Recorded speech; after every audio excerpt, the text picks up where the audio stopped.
Salut les entrepreneurs du BTP, dans cette vidéo on va voir l'erreur qui vous coûte très cher à vous et à votre entreprise. De quoi est-ce que je veux vous parler?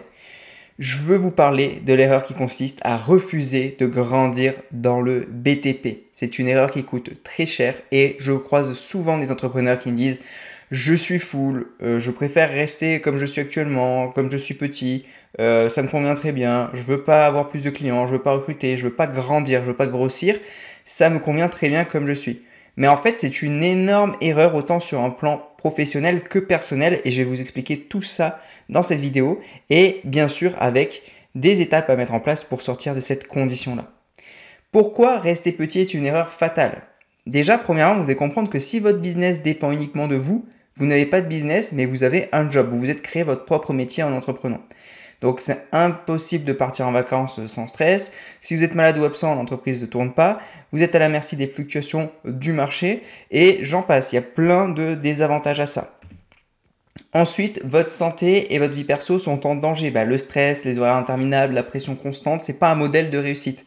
La fatigue chronique, le burn-out, le manque de temps pour la famille et les loisirs, le sentiment d'étouffement à force de tout gérer seul, tout ça, c'est pas vivable dans votre vie perso également. Il y a des répercussions. Et votre entreprise ne vaut presque rien également. Une entreprise qui ne tourne qu'avec son fondateur ou avec peut-être 2-3 autres personnes, c'est invendable et c'est sans valeur. Un acheteur, ça cherche un business qui fonctionne sans son fondateur et sans système ni équipe, votre entreprise, elle meurt avec vous. Ça, c'est un gros problème également pour une revente et vous mettre à l'abri. L'effet boule de neige négatif. Rester petit, c'est toujours repousser les problèmes à plus tard jusqu'à l'effondrement. Trop de travail égale moins de clients bien gérés. Moins de clients bien gérés égale réputation moyenne. Réputation moyenne égale encore plus difficile d'attirer des bons clients. C'est un cercle vicieux dans lequel vous tombez. Pourquoi il faut que vous cherchiez à grandir? Ça peut paraître paradoxal pour certains, mais plus vous gagnez, moins vous travaillez. Vous gagnez plus en travaillant moins, si vous voulez.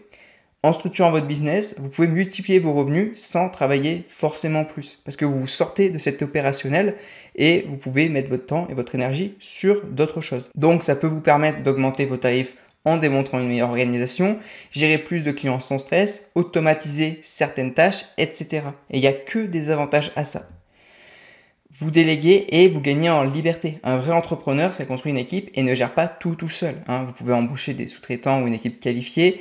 Vous pouvez vous concentrer sur la stratégie plutôt que l'opérationnel et vous pouvez profiter d'une meilleure qualité de vie.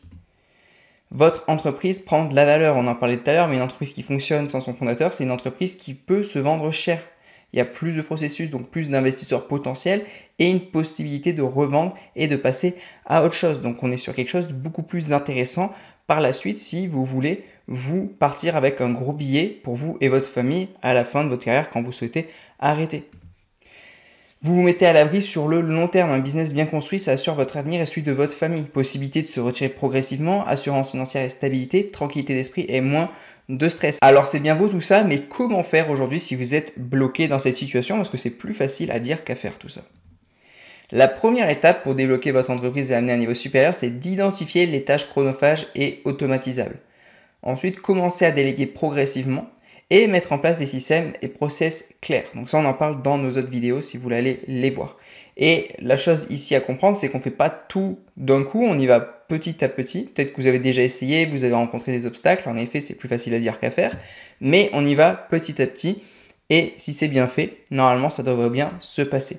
En fait, il faut dépasser les peurs et réussir sa transition. Parce qu'il y a des freins psychologiques à la croissance, peut-être que la peur de mal recruter et perdre en qualité, crainte de ne pas maîtriser une croissance trop rapide, blocage par habitude des zones de confort, et ça, c'est des choses que vous allez vaincre petit à petit. Donc évidemment, il y a beaucoup trop de choses à voir et à mettre en place dans une simple vidéo, et même une simple vidéo ne suffit pas à ça. Donc si aujourd'hui vous souhaitez être accompagné pour mettre cela en place, vous êtes libre de réserver un appel avec nous, car avec notre structure VDEC, on accompagne les entreprises à se développer de façon pérenne. Donc si vous souhaitez savoir comment travailler avec nous, les résultats qu'on peut vous apporter, sur quoi on va travailler ensemble, réservez un appel et on se fera un plaisir de vous aider. Sur ce, je vous souhaite une bonne journée, un bon succès dans votre activité et à très vite.